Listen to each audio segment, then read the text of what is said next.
Olá, sejam muito bem-vindos ao Descobrir Depois de Adulta, o podcast que vai te conduzir pelo melhor caminho da sua vida, que é o caminho de você conhecer a si mesmo. E meu amor, uma hora que você se conhece, ninguém mais pode dizer quem você é ou deixa de ser. E também nada te abala muito fácil, não. Ai, fulano tá falando isso de você. Pois é, mas tu sabe quem você é. O meu nome é Andréia Chociai, no meu Instagram, TikTok, @AndreiaChociai. Vocês podem conhecer um pouco mais sobre mim, mas principalmente ter acesso a um outro conteúdo muito legal, outros vídeos, outras abordagens que eu tenho certeza que vocês vão gostar. Chegamos na grande sexta-feira do ano, novembro. Eu simplesmente amo.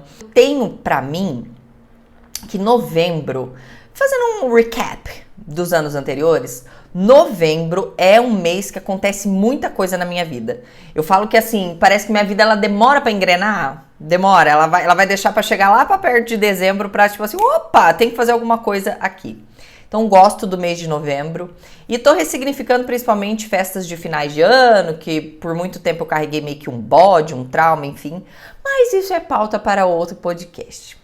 A minha conversinha hoje com vocês aqui é que um dos indícios quando a gente tá nesse processo de se conhecer melhor, de puta, quem que eu sou, o que que eu gosto, o que que eu não gosto, o que é o que eu realmente gosto e não o que as pessoas querem que eu goste.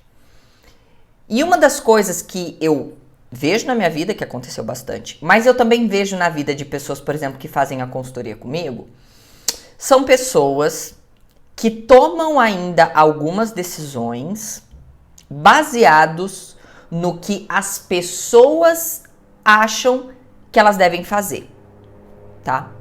Vamos acompanhar o raciocínio. Teve uma menina na consultoria e tudo mais, que ela foi demitida e tal, e ela teve uma boa multa rescisória, essas coisas, indenização e tal.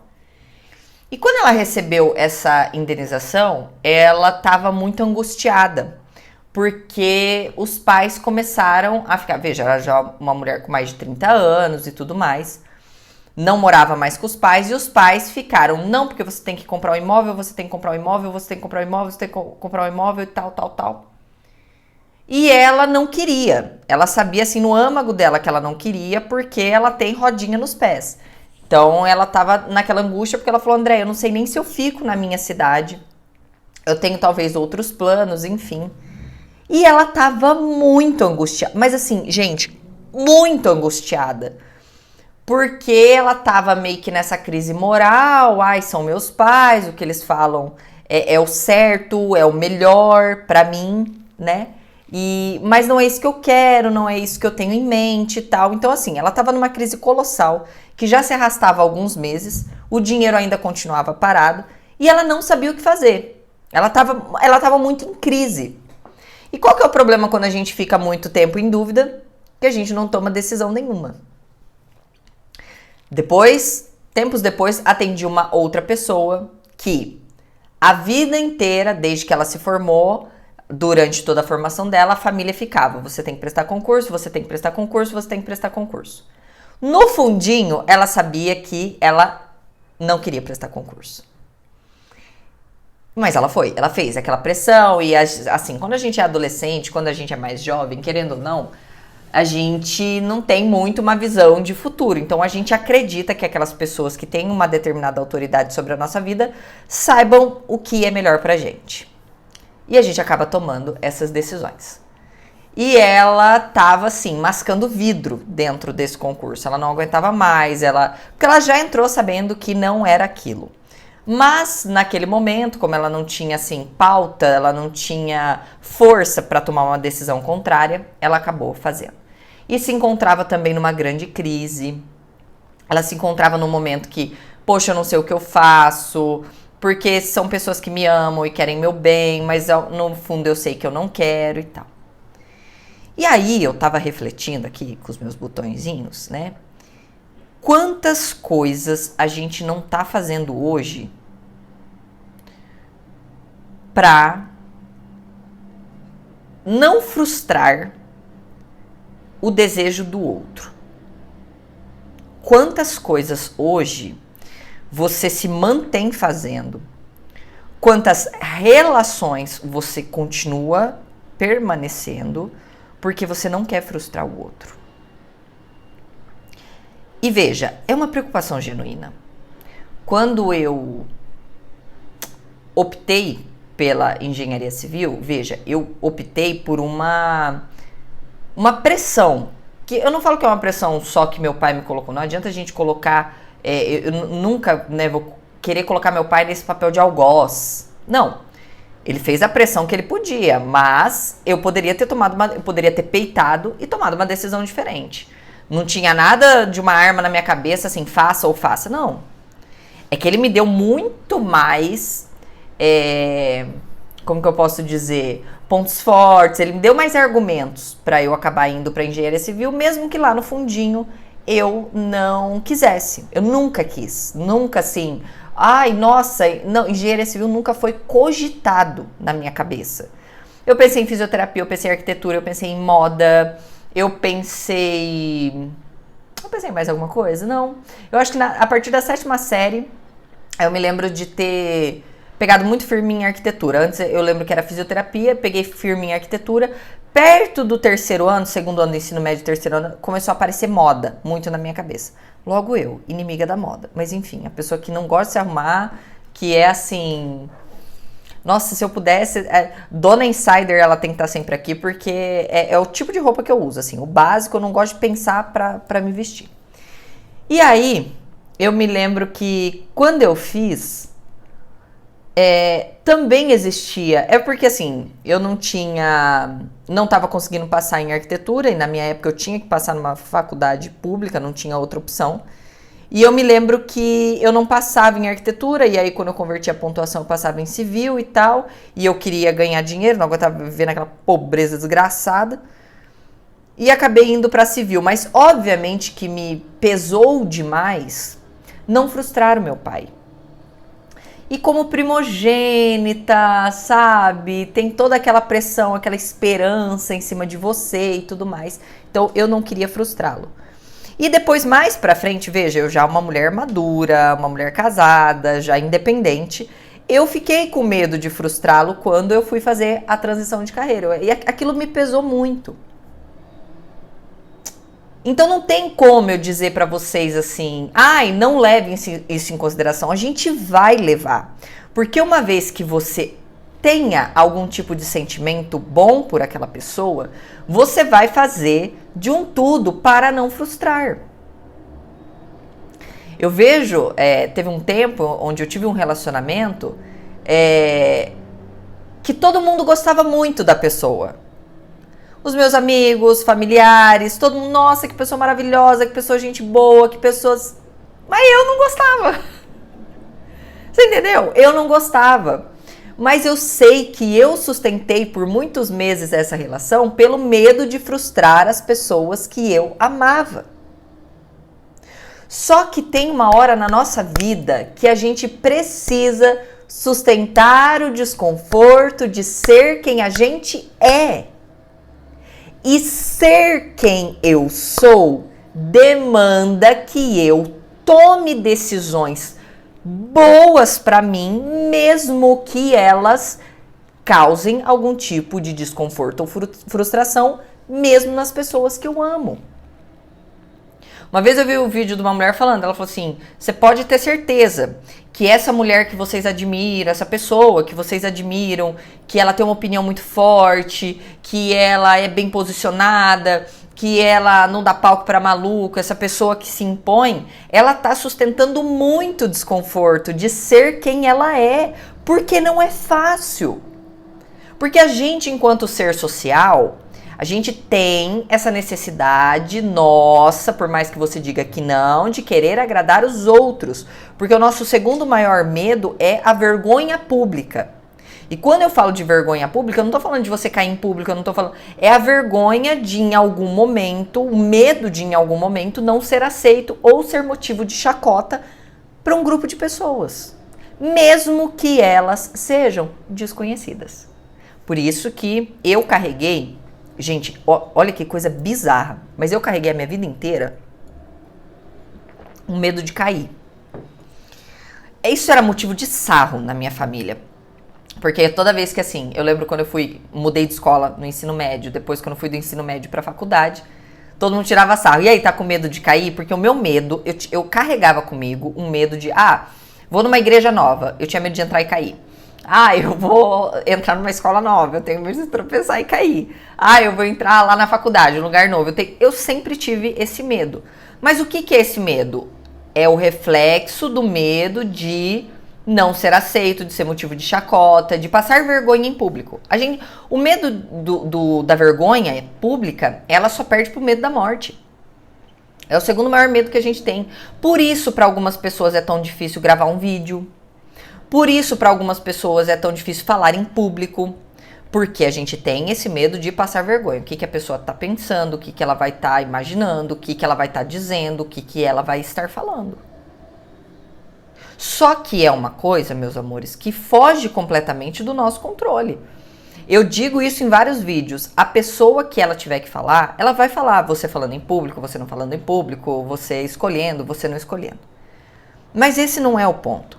O ponto é que se eu tô aqui num podcast falando pra vocês, né, que eu tô ajudando a pavimentar aí o caminho suado de ser quem você é, eu preciso reforçar que, como adultos, eu tenho que me conformar com a ideia de que eu vou frustrar pessoas. Que pessoas vão esperar coisas de mim, mesmo eu não dando nenhum indício. Porque tem muitas pessoas que esperam muito de mim, sendo que eu nunca nem dei sequer uma esperança. Mas ela olha pra mim, ela imagina algo. Isso é algo que acontece muito na criação de conteúdo. As pessoas me veem lá criando conteúdo, conteúdo. E aí chega, por exemplo, muita pessoa no meu direct desabafando, assim, escreve textão, um monte de coisa. E essas pessoas acham que por eu fornecer este conteúdo gratuito, eu também tenho que fornecer a minha hora gratuita para aquela pessoa. E quando eu não o faço, e geralmente eu instruo a pessoa, olha, eu tenho a consultoria, que é um momento onde eu posso entender melhor a sua demanda e tudo mais, não sei o que, eu já tive que ouvir coisas do tipo, mas eu quero que você me ajude de graça. Não, mas eu quero, é só uma diquinha, é só um conselhinho. Só que eu não pego essa dica e esse conselho e chego lá na companhia de energia e falo assim, eu vou pagar a conta de energia hoje com conselhos. Mas diquinhas aqui, eles não aceitam, eles aceitam moeda vigente real. Então eu preciso fazer por onde? Então eu preciso aceitar publicidades aqui no meu podcast, eu preciso fazer trabalhos, eu preciso ter consultorias para pagar também, né, aqui o meu cafezinho com leite condensado. Mas enfim. E aí a pessoa se frustra porque ela criou lá no imagético dela, assim, a Andréia é uma santa, ela dá conselhos gratuitos, então eu vou lá no direct dela, dentre milhares de pessoas, e eu vou colocar toda a minha história, ela vai parar, ela vai analisar, ela vai gastar um tempo para me dar os melhores conselhos. E aí a pessoa se frustra com algo que ela criou na cabeça dela. E aí, meu querido, o que você criou, a visão que você criou sobre alguém, né, o tal da Marília, eu me apaixonei pelo que eu inventei de você, é a gente que tem que arcar com esse BO. E eu não me responsabilizo por imagens que foram criadas ali, pela própria pessoa. Diferente de pessoas que dão esperança, que contam historinhas, que são mentirosas. Não estão falando aqui de gente filha da égua, tá? Eu tô falando de que ao longo da nossa vida vão existir pessoas que vão esperar coisas da gente que a gente não pode entregar. E aí é insanidade uma pessoa que esperou algo meu que eu não prometi, eu ter que sanar essa necessidade da pessoa, porque ela criou. Não dá. E isso já começa dentro da nossa própria casa. Porque os nossos pais nos amam. É óbvio que essas pessoas, alguns, querem o nosso melhor. Elas querem que a gente prospere, elas querem que a gente se dê bem na vida, elas querem o melhor pra gente, que as portas se abram, que os tapetes se estendam. Obviamente quer. Só que a visão dos nossos pais, às vezes, vai ser limitada. Isso acontece muito, nossa, isso é muita pauta na consultoria. Que chegam as pessoas assim, ai, nossa, porque eu falei pro meu pai que eu vou mudar de trabalho e tal, e um trabalho tecnológico. É entender que os nossos pais, por exemplo, eles vêm de uma geração que não se pensava sequer em internet. Então a ideia do meu pai era concurso, o trabalhozinho ali CLT e assim, médico, advogado e engenheiro, e nada mais importava. Ou era você dono de um negócio. Só que hoje, quando eu olho a pluralidade de formas de trabalhar, talvez os nossos pais não tenham acompanhado. Talvez eles não entendam, por exemplo, que, hoje eu posso ganhar um dinheiro produzindo conteúdo. Na cabeça deles isso não faz o menor sentido. E aí defender alguns pontos para quem tem uma visão ainda limitada do passado vai ser um pouco difícil. Mas aí eu te faço essa pergunta e aí eu quero que você se responda por dentro. É inteligente da minha parte me limitar a este pensamento dos meus pais, que é um pensamento mais limitado, retrógrado, mais passado, para não desagradá-los? Cabe eu estar num relacionamento que eu não tenho mais tesão, eu não tenho mais admiração, eu não tenho vontade de beijar, eu não tenho vontade de estar com aquela pessoa, mas porque as pessoas chamam a gente de casal perfeito? Faz sentido? Não, não faz, mas tem gente que continua fazendo isso. Porque não quer desagradar. Porque não quer decepcionar. Ai, meu Deus, ela é igual quando acabou lá o William Bonner e a Fátima Bernardes. Meu Deus, eles eram o casal perfeito. Será? Será que era o casal perfeito? Ai, nossa, minha visão do amor acabou porque o William Bonner e a Fátima Bernardes, eles se separaram. Mas será que não foi a gente que criou? Porque via eles sempre ali na bancada trabalhando junto? Vocês já experimentaram trabalhar com companheiro? Gente, peleja. Eu olho ali pra mulher e falo, aguenta muito e calada. Aguenta muito e não surta. Então, assim, a minha fala pra vocês hoje é, pensando em amadurecimento, a gente chegando aí na grande sexta-feira do ano, novembro, vocês que pensam que não dá pra fazer coisa ainda, gente. A gente tem 60 dias ainda pra fazer acontecer 2024, tá? 60 dias tem muita água pra passar embaixo da ponte. Nesses 60 dias, o que foi que vocês estão amarrados ainda porque não querem sustentar desconforto de decepcionar pessoas? Porque eu penso, gente, a nossa vida é uma só. E eu gastar a minha vida preciosa fazendo as coisas para manter nível de agrado de família, de parente, de sociedade, de amigos, é muita loucura. Ai, mas o meu pai, ele sempre esperou que eu fosse ser advogada, mas eu não quero mais ser advogada. Ele que seja advogado. Ele que seja. Eu não tô dizendo aqui, pelo amor de Deus, eu sei que vocês não são pessoas, vocês não são pessoas limitadas. Eu sei que vocês têm a cabeça boa pra estar aqui escutando. Eu sei que eles querem o melhor, eu sei que eles têm visão de mundo. Não estou falando aqui pra gente não tomar conselhos, mas se no seu coração, se dentro de você, se as oportunidades, se as possibilidades estão se abrindo para outra coisa e você a quer, será que não tá na hora de você ser um pouco ter culhão e ir lá e fazer? Mesmo sabendo que isso desagrada? Eu sei que é difícil, tá? Não tô falando que é fácil, não. Menina, porque uma das coisas que eu mais pensava, nossa, a hora que eu falar pro meu pai que eu tô engavetando o diploma, que eu tô dando baixa no meu CREA, porque engenheiro eu não deixo de ser, eu só não posso atuar.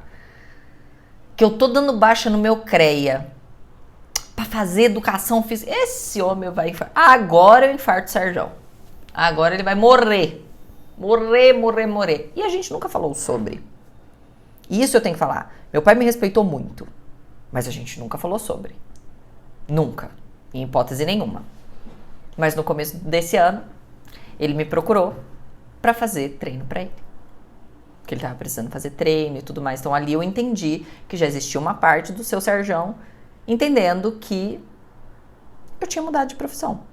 Que eu nem exerço, tá? Também não exerço educação física, não, tá? Eu mudo, gente, eu mudo muito. Vocês estão entendendo? Mudo pra caramba.